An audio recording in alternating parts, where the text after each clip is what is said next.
Hi, thanks for watching this video. This is a video about culture and values, and it's the same presentation that I delivered in January 2019 at OPEX Week Business Transformation World Summit in Orlando, Florida. So I hope you enjoy this presentation. Please contact me and let me know your thoughts, and if I can help you at all with managing your culture, just give me a call. Thank you. All right, let's get started.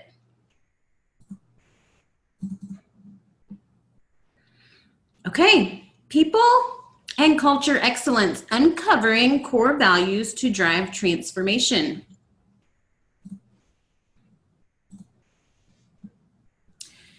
In this presentation, the plan is to create a unique and memorable list of core values that demonstrate who you are and what you stand for as a company. And I'll show you why this is important with regard to your employee engagement and other workplace outcomes like job satisfaction and organizational commitment. All right. So, you've probably heard this before, but culture has been noted as one of the most important jobs. But many organizations don't have a full-time person or staff devoted to managing culture. So I'm curious. Do you own a company? Are you running the company? Are you president or CEO? Raise your hand. Okay. Raise your hand if you're responsible for the success of a company. And maybe this is where some people are like, oh, I don't know. If you're an employee, if you're a manager, if you're a leader, if you're vice president, president, CEO, whatever, of course, each and every single one of us has some amount of responsibility for making the company successful. This includes managing the culture. It includes being ethical and having integrity, living out the values of the organization. So we'll get into that a little bit more. What about your title? Does your title include the word people, culture, or process? You know, what I find amazing is that we know managing culture is one of the most important things, but many people, many organizations don't have one person designated to do this. So just a thought. All right, whose job is it to manage culture? Is it HR's? Do we just hire someone externally to come in and say, fix this culture thing? Management? Executive leaders, board of directors, well, all of us can work in tandem. But ultimately, it's the senior leaders of the organization, the board of directors, the executive leaders. We need to be able to articulate what our culture is, what our vision for the company is, what our value statements are, what our strategy is. We'll talk more about this in a bit. But we must have direction from above. We must. It's impossible. And with this presentation at OPEX and many other presentations that I've provided and consultations that I've provided, we have folks all throughout the organization that want to make the workplace better. They do. They desperately want the workplace to be better. But if our senior leaders are not involved,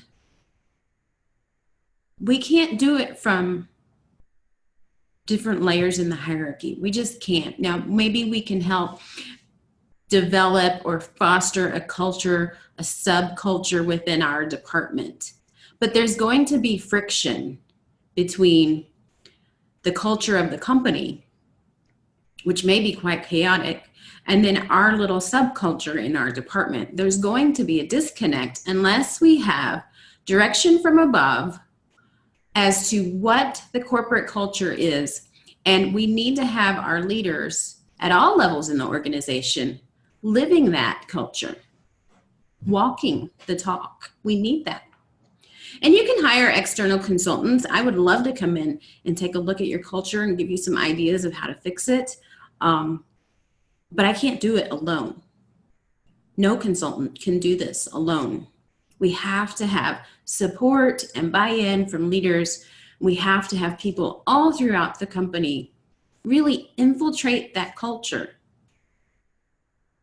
and live out those beliefs and values. So what about other people? What do they say? Well, folks like Jack Ma, Tom Watson, Sam Walton, and Herb Kelleher, they all say the culture management is their job. The buck stops with them. It is their job. They're managing culture. They've all said that. So culture is always in a leader's job description. So the facts are, unfortunately, most of us know, according to this survey, 84% of top leaders said culture was critical to success. But the majority of those surveyed said their own company culture needed a major overhaul. Does your company fit in that? What about this? In London, 20% of directors and board members reported spending time properly managing and improving culture. Only 20%. What about the other 80%? And only 1/4 of boards admit to performing an internal or external audit of their culture. Well, if we're not measuring it, how do we know what we have? Who's managing this? An engaged culture with high levels of involvement, adaptability, consistency, and an obvious mission improves sales and customer satisfaction. We know this. We know it's important. There's tons of research that shows there are benefits to having a good culture, but yet we're not doing it. So I'm going to break it down into what is culture and what is climate. And maybe you've not heard of climate, but it's a part of culture. And I bring this up because culture takes a really long time to change. And maybe that's why some leaders just don't do it. It's just too hard. It takes too long. But climate is something that we can change rather quickly, and it feeds into culture.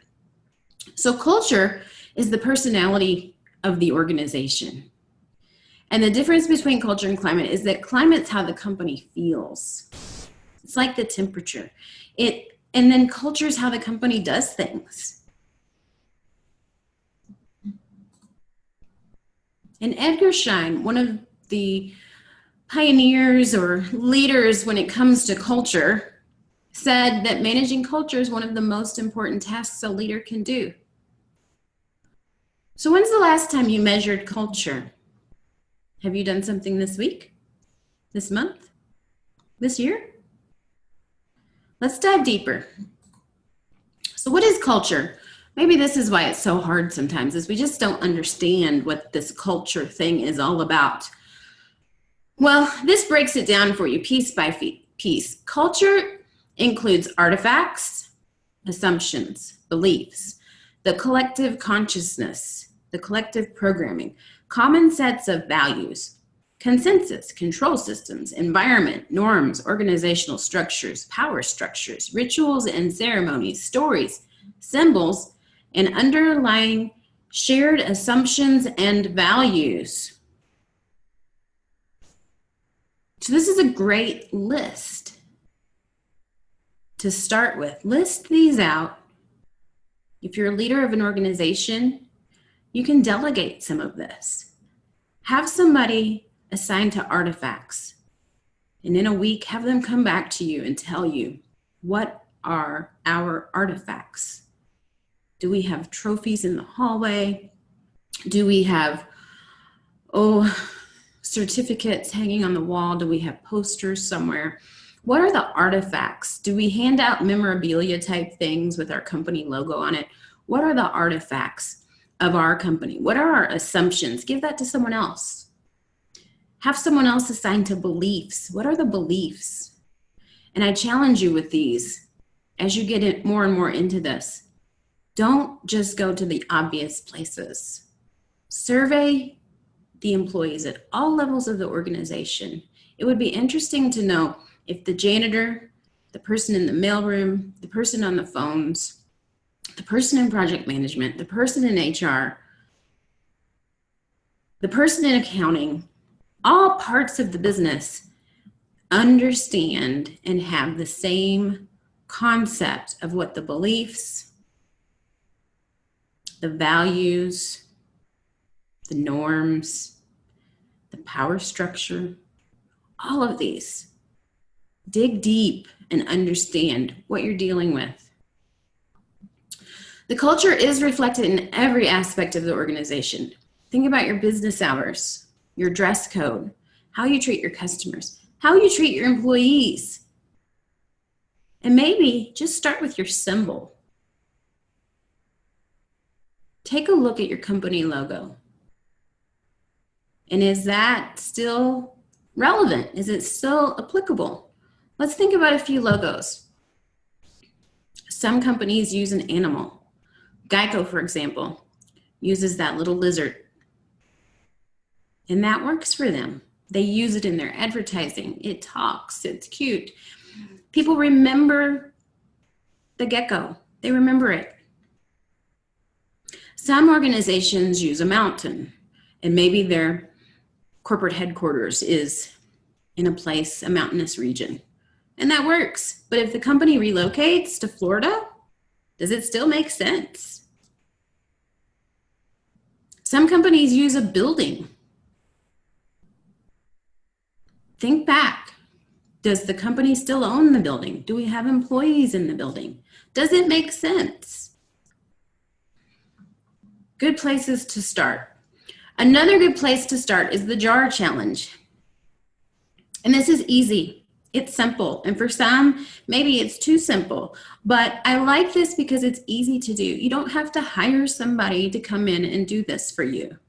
Set up some mason jars around the company, or fish bowls, or some type of jar. Put some cut up pieces of paper beside it and a sign that says, in one word, describe our company culture. What's really neat about this, if you put some more thought into it, you could put it in each department.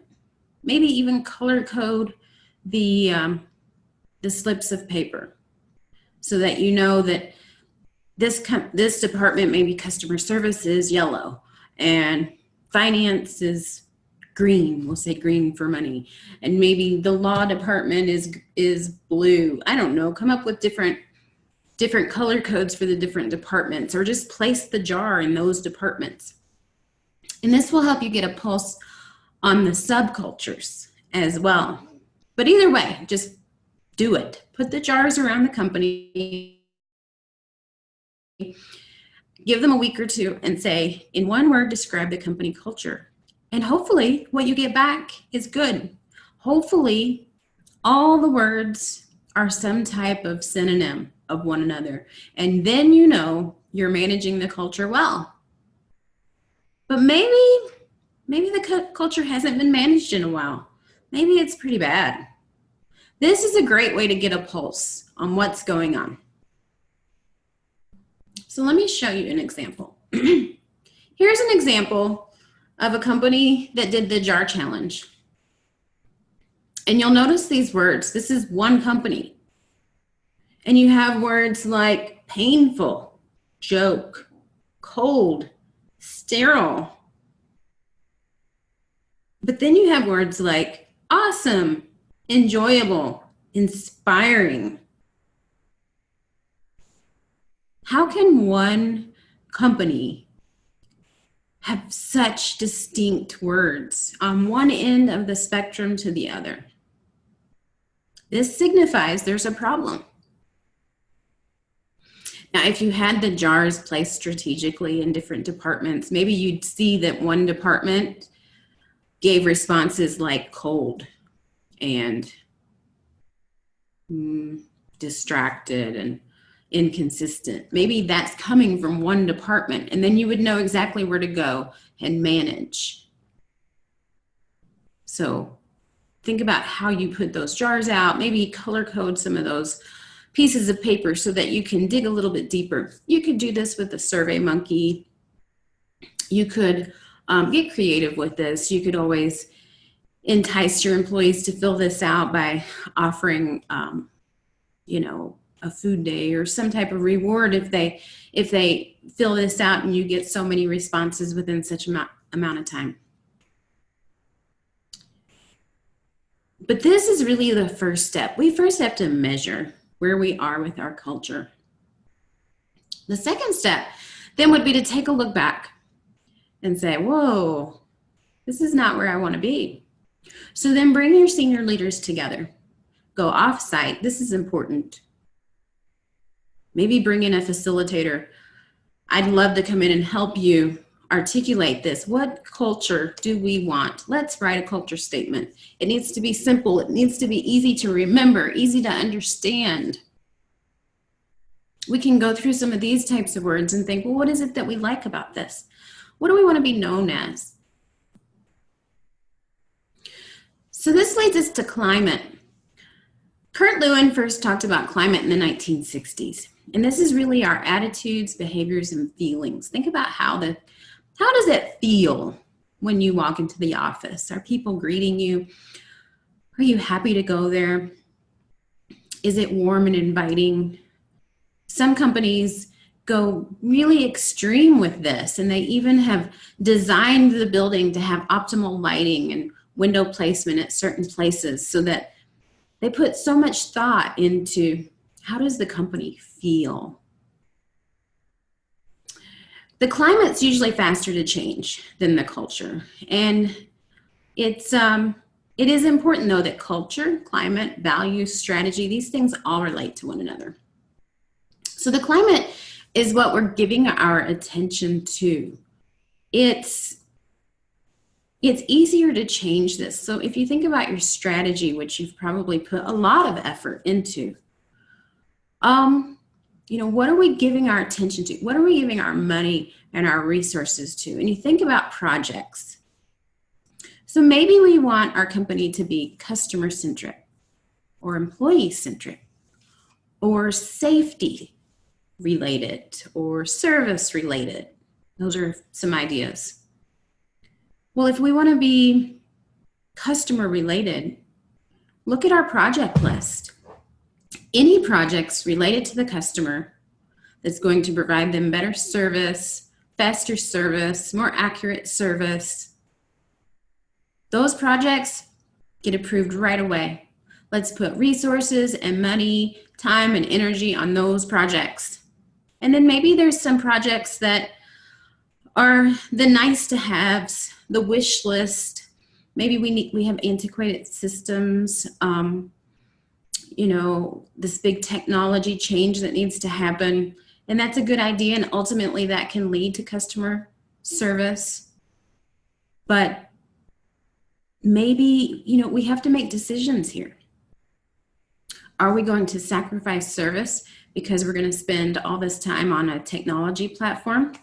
Now, if in the end the return on investment is good and our customers are going to have service beyond their expectations, perfect.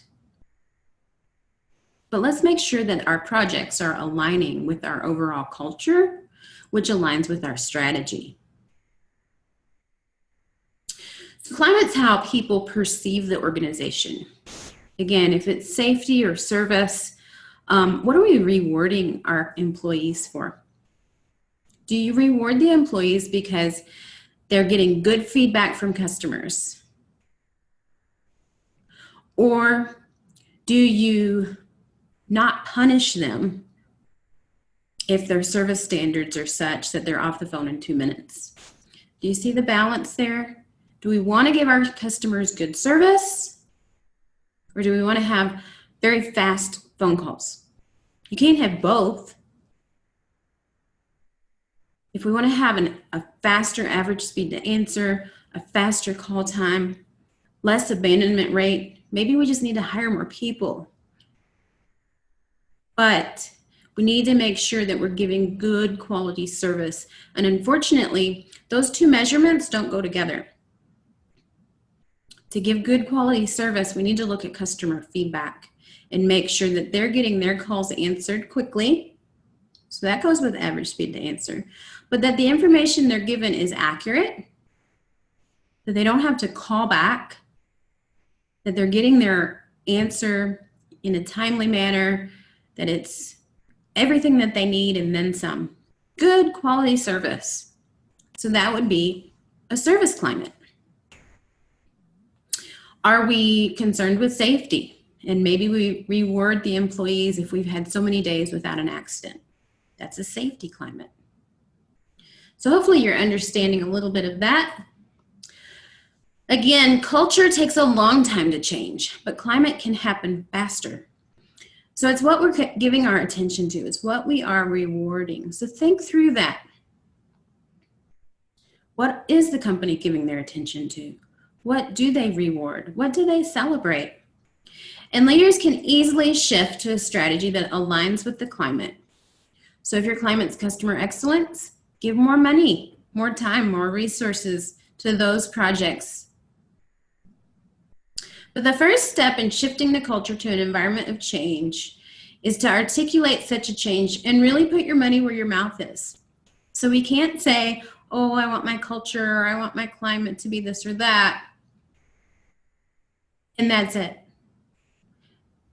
We have to speak it. We have to live it. We have to breathe it. It has to be really throughout the organization, so that any person, if you asked any person in the organization what the climate was, or what the culture was, or what the values are, they could articulate it quickly.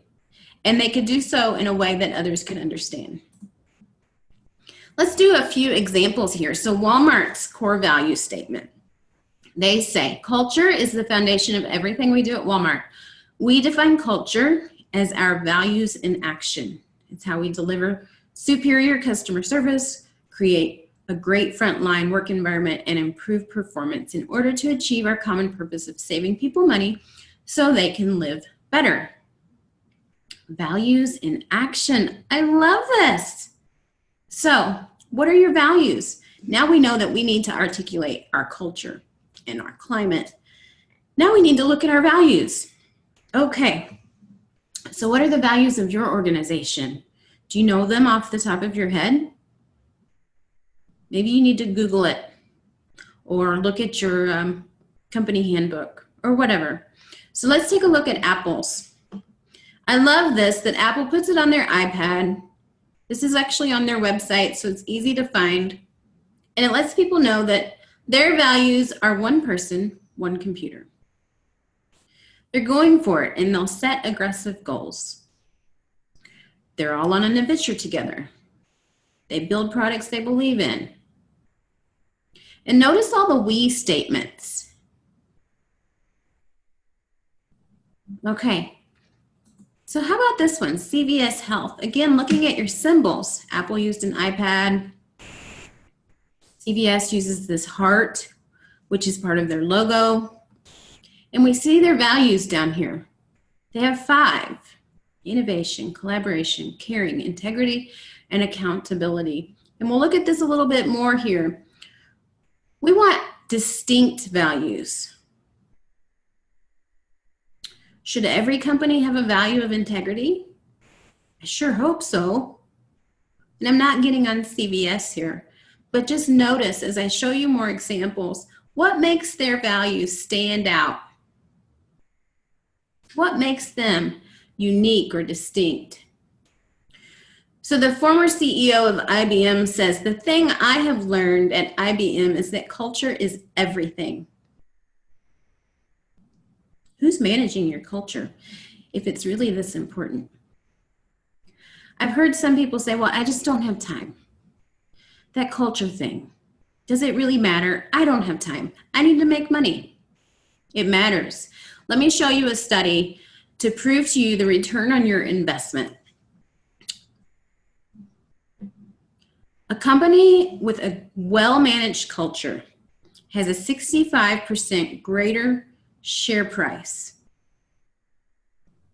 Would you like to see your shares go up? 26% less employee turnover. You know how expensive it is when employees leave the company? 100% more unsolicited employment applications. Well, of course, if we have a company that has an awesome culture, it's distinct and unique, and our employees can articulate it and go home and tell their family and friends what a great place they have to work, their friends and family are going to say, how can I get a job there? They're going to come to you, knock on your door, go to your website. They want to work with you. A well-managed culture results in less absenteeism, greater employee productivity, and greater customer satisfaction. There is return on investment when managing culture. So let's look at some of the studies by Deloitte. We want to know, is company success dependent upon business strategy or core values and beliefs? Okay, the dark blue is executives, the light blue are employees. And we see here that business strategy, executives think that business strategy is more important than culture. But employees, here we see at 57%. They don't think strategy is quite as important as the leaders do. Core values and beliefs. Leaders think 62%, and then employees 55%. So when considering which factors contribute to a company's success, a higher percentage of executives clearly state that business strategy rather than core values and beliefs is more important. However, if you look at employees, it's almost equal. Employees think strategy and core values and beliefs are important. And I agree. You need both. I'll show you some more of this in a minute. So according to Deloitte, employees believe executives give too much attention to strategy and not enough to core values and beliefs. Okay, so we know about employee engagement, right? It's important. There's return on investment if you have engaged employees. It says here that 83% of executives and 84% of employees rank having engaged and motivated employees as top factors that substantially contribute to the company's success. So this is important. We want our companies motivated and engaged. All right, so let's look at this focus on culture. Let's look at the higher numbers here. So 84% happy at work if the employee says, my company has a distinct culture. In fact, this also gives you the highest percent of they feel valued. So they're engaged and motivated as high as possible here if they have a company with a distinct culture. If they can clearly explain their company culture to their friends and family. High numbers again, we're in the 80s. And down here, if senior leaders act in accordance with company core values and beliefs. High numbers again, 80s. They're engaged and they're motivated. Now, what about these lower two numbers? Their boss speaks to them about the culture. Well, we can tell people what we think, but are we living it? So we see here, the boss speaking versus senior leaders acting. It's a huge difference. 57% speaking, 80% acting. And then this one here, senior leaders regularly communicate core values and beliefs. 75% and 81%. So we do need to talk about it, but more importantly, we need to act it. We need to live it out. Social media. A lot of companies are using social media now, but can it replace what our relationship building or any type of culture management? No, it can't replace it. In fact, you'll see here, the dark blue is where leaders think, executives think that they can use employee or social media to manage some aspect of culture or relationship building. They say social media allows managers to be more transparent with employees, which builds a more positive workplace culture. Not really. And then employees think, no, only 17%. Social networking helps my company build and maintain workplace culture. Executives think it will, but employees don't think so. Social media and online collaboration tools are critical to building and maintaining relationships with colleagues. No, it's really not. Remember, how do you build relationships? Let's go back to the basics. It's not just social media. We need to spend time with each other. Social media has a positive impact on workplace culture. 45% of execs say yes, 27% of employees.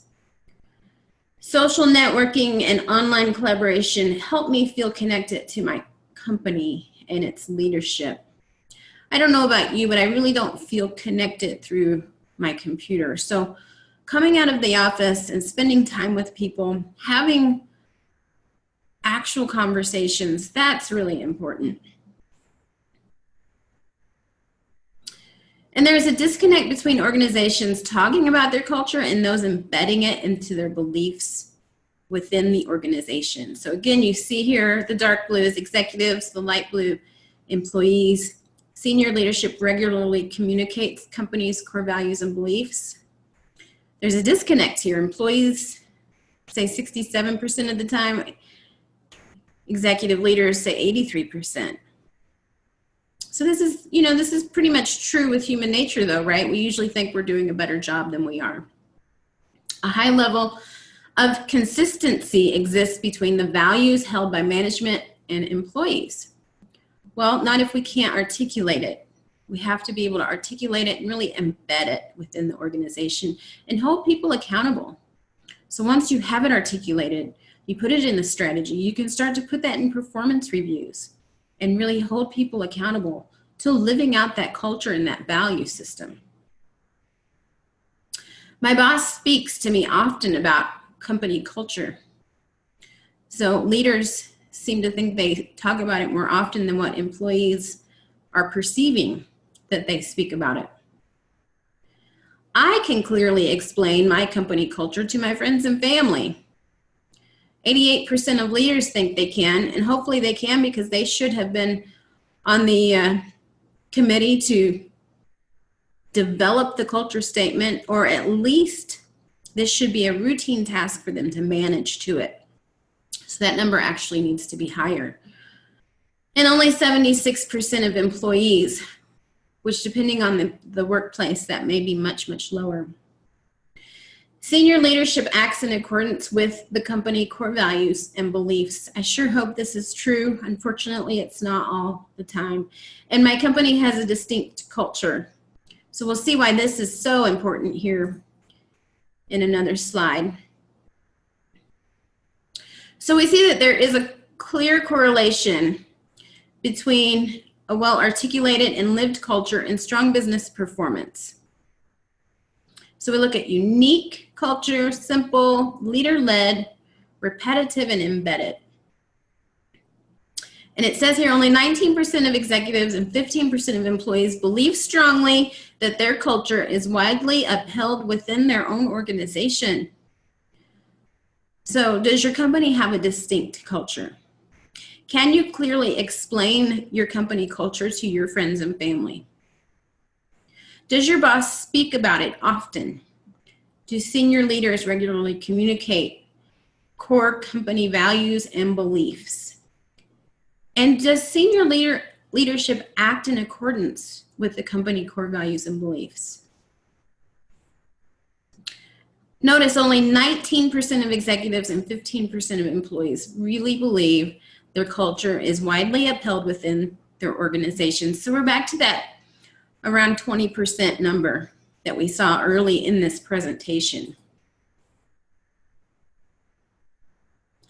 Okay, and then Deloitte also shows a disconnect between executives thinking that compensation and financial performance are most important when it comes to financial success of the company. Employees, on the other hand, they would prefer regular and candid communications, employee recognition, and access to management and leadership. And this is true, not just with Deloitte. I have other research books and journal articles that show this as well. Pay and benefits are not keeping people at the office. Employees need more. Okay, so how do we transform our culture? We know this is important. We know this is one of the most important responsibilities of leaders. We know that there's a positive return on investment. We know that culture cannot be overlooked when we think about strategy or values. So how do we fix it? Assess where your culture is today. Do the JAR challenge. It's easy. If you want more complicated measurement tools, I have some, but the JAR challenge is easy. Then articulate where you want to be in the future. This is where senior leaders need to come together and truly articulate what makes a distinct culture, what makes our culture so great. And then infiltrate the desired culture throughout the organization. We have to have senior leaders walking the talk. And we have to have employees throughout the organization at all levels. They should be able to articulate it. They should know it. They should be able to tell their friends and family. It should be an easy thing to do. We should see it lived out in our daily work life. Okay, here are some tools I can provide you with. These are some of the assessments I've used recently. So if we want to measure employee engagement, I have this 4-item scale. Organizational commitment, I have a scale to measure that. Job satisfaction, I can measure that as well. The JAR challenge, we've already talked about. These others are what I like to use as variables. So what can we do to predict employee engagement, job satisfaction, and organizational commitment? How can we really measure these values that we hold near and dear to us? Let's say we want to have a value or we want to have a culture that is calming, peaceful, where people exhibit self-control, where we love one another. Well, why is that important? Well, let's think about it. In my research on employee engagement, job satisfaction, and organizational commitment, I've used many of these scales.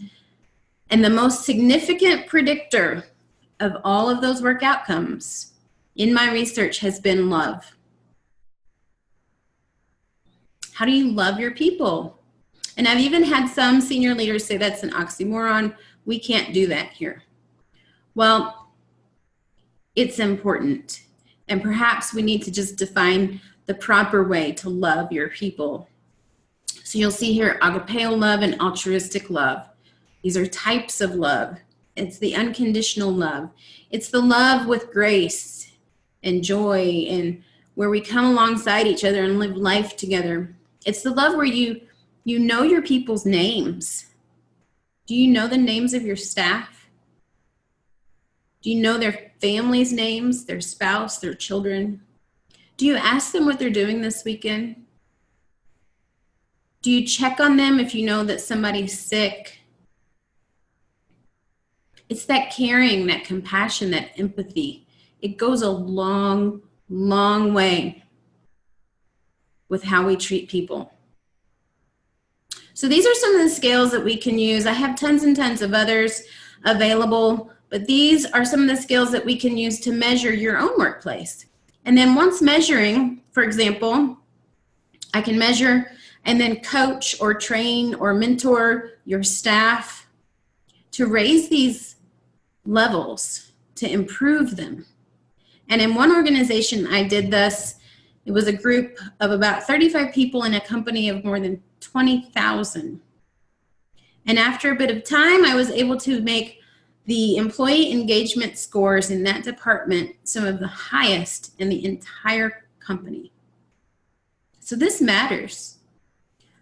Love, meaningful work, and sense of community. Those are my 3 predictor variables. Meaningful work. Do your people know why they go to work every day? Do they know that their work matters and how it matters? And sense of community. This kind of goes back to love, but building that community where when your employees walk in the morning, somebody greets them and says hello.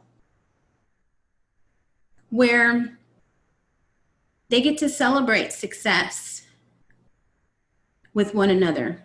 Maybe they celebrate birthdays, anniversaries, marriages, graduations. They just do life together. You organize food days. You have off-site days where they can go and have fun. So important. And that's part, or it can be, part of the company culture. I want to give you a couple of books here. So this book, Religion in the Workplace, and maybe you say, oh, this isn't for me. I'm a secular workplace. We don't do religion in the workplace. Well, you may not, but your employees may. And so keep in mind that in our world today, employees cannot leave their agenda at the door. They cannot leave part of their self at the door. They want to come to the office, their whole being, body, heart, mind, and soul. They want to be nourished in the office. They want their culture to be nourishing to their soul. This book is a great book to help with diversity and inclusion. And I have to say, I feel like many workplaces are doing this, doing an injustice to what diversity and inclusion truly means. So I highly recommend this book. It's a great way for you to just understand how other countries, how companies can allow religion, allow differences in the workplace, as long as they're not threatening. And I look at this truly as any difference. So I'm a female. As a leader, I'm often in groups with all men. That's a difference. I'm short. As a leader, most of my leader cohort is usually taller than me. That's a difference. You know, I'm good at some things and not good at other things. I'm better at organizing and planning and communicating, where maybe, you know, the person next to me is better at something else.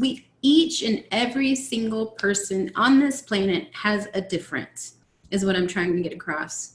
And it doesn't have to be a religious difference. It doesn't have to be skin color. It doesn't have to be gender. It doesn't have to be age. We're just each different. We're unique. It's how we're made.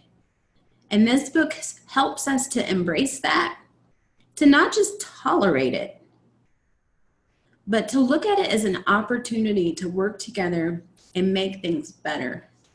So I highly recommend this book. This book is about spiritual leadership theory. This is a very practical book about the triple bottom line, which is people, planet, and profits. So it's looking at how can we treat people and how can we treat our planet? And in return, we have amazing profits. So it's really where our focus is. And it starts with ourself. So understanding our authentic self and taking a deep dive in our own inner life. So I highly recommend this book as well. And then the last book here is about servant leadership. So servant leadership and spiritual leadership are two fairly new leadership styles, leadership theories, but both of these really focus on the whole person, your employee as a whole person, and how can you as a leader serve them? How can you nourish their soul? How can you really attend to the needs of your people? Powerful, powerful theories. Okay, so we're going to bring this full circle. We've talked about culture, climate, values, strategy. Mark Fields, the CEO of Ford, and Peter Drucker, They say that organizational culture eats strategy for breakfast, lunch, and dinner. So don't leave it unattended. This is so important. We need to manage culture. And if you don't have time to do it, hire someone, but you have to be involved. As leaders in any organization, we must be involved. Culture takes decades to build and seconds to implode when management takes their eyes off what the company is actually about. It is this important. You wonder how a company can start out so strong and so powerful and have such a great mission and such a great story, and then years later just fall apart with ethical scandals or whatever. They've taken their eyes off culture. John O'Brien says culture eats strategy for breakfast, but culture gets its appetite from purpose. What's our purpose? Culture, strategy, values. These are all pieces of the puzzle, and we can't neglect them. They work together. So let's talk about values. Mark Lohr says we should only have 3 values. Go back to the earlier value statements that you saw. CVS, Walmart, Apple. They had more than 3. And I'm not getting on those companies, but Mark Lohr of Jet.com just says, people often confuse core values with traits or culture fit. So they have 10 traits that they look for in a new hire, but the core values should be the few things that make you unique. So think about 3 distinct values that make you, your company, stand out from the competition. And as a side note, I want to just explain the difference between virtue and value, because I think what we often mean in our value statements is more of a virtue. You see, virtue relates to morality or a standard of right.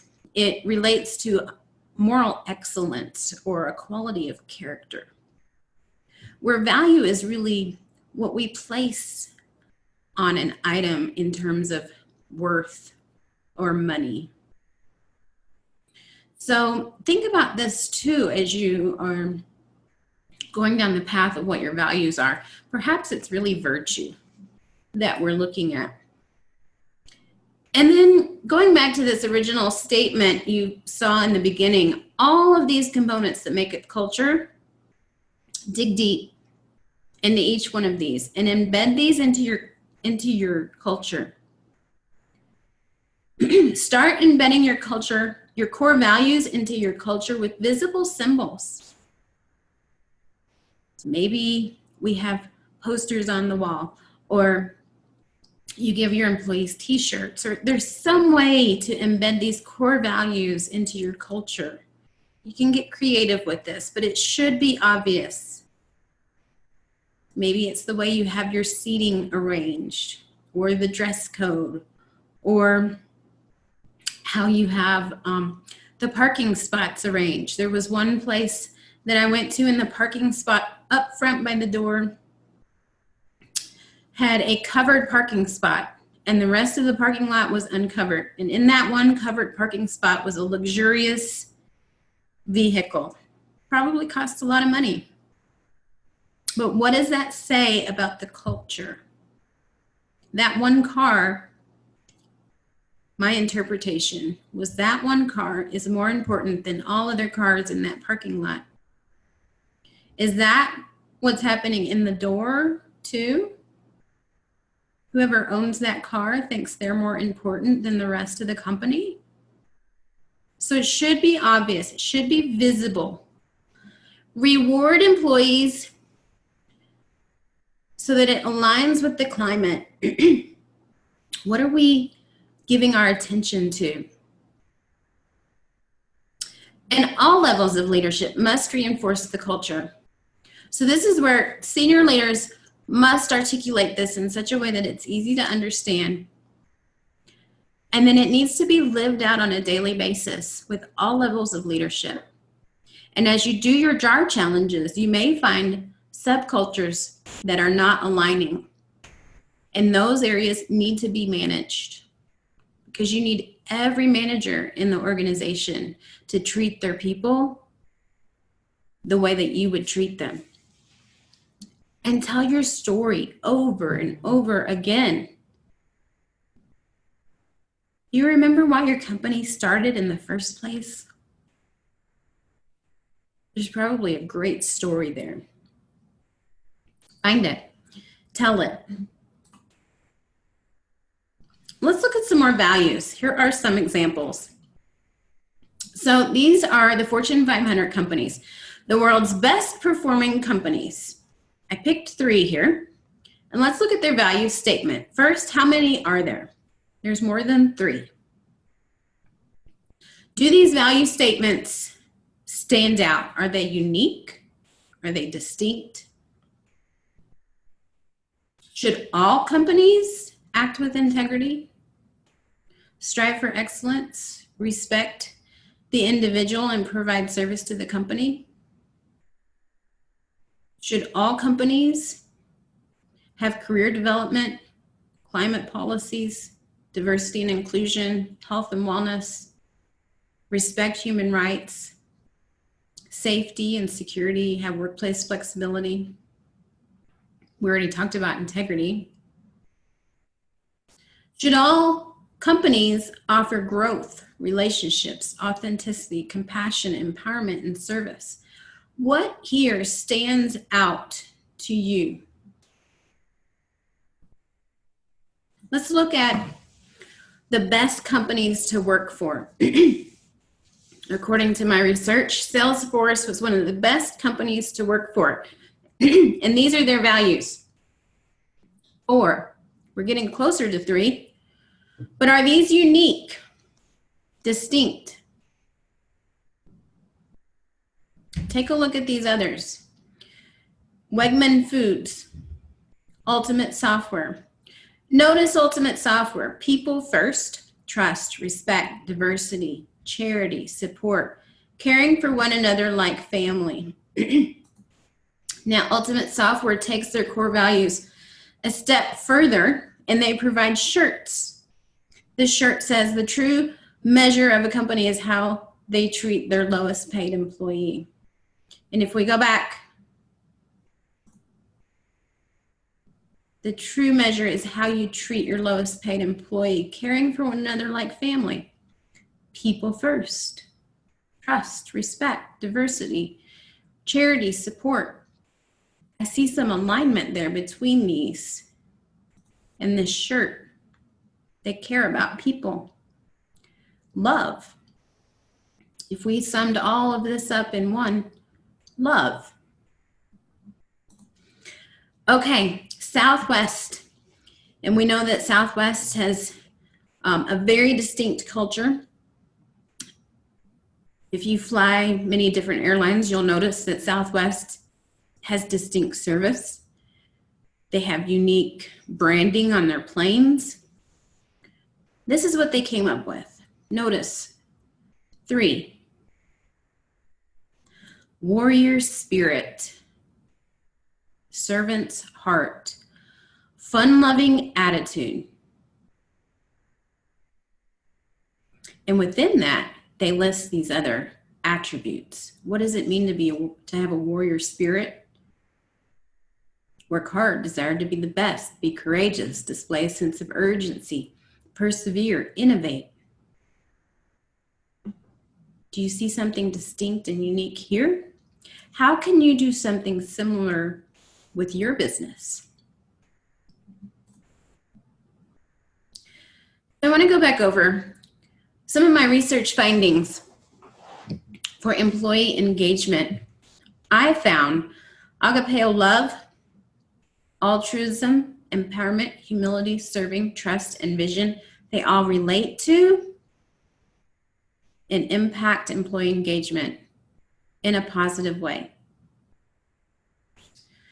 When we look at these 3, employee engagement, job satisfaction, and organizational commitment, Love, joy, peace, patience, kindness, goodness, faithfulness, gentleness, and self-control all relate to these 3 work outcomes.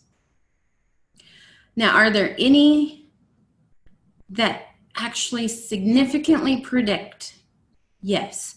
Love significantly predicted employee engagement. Love, peace, and faithfulness significantly predicted job satisfaction. Love, joy, peace, and gentleness significantly predicted organizational commitment.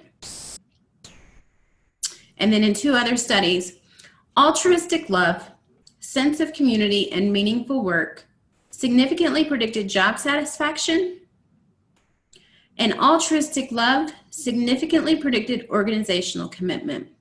So if I could pick one thing to help you with your culture, to help you with your values, to help how you treat people, employees and customers, it's love.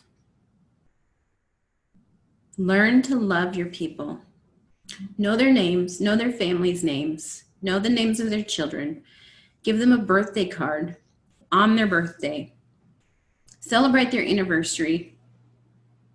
Celebrate new births, a marriage, a graduation, and be with them in their time of need when they experience life events like death, divorce, accidents, injury, disease. Be with them, rally around them, and support them. Love them. If you have any questions, I would love to help. I can help you with your culture. I can help with employee engagement, job satisfaction, organizational commitment, and tons of other things. So reach out to me. I would love to help. And I'd also like your feedback. So if you would be so kind, please send me an email or give me a phone call and let's talk about it. Have a great day.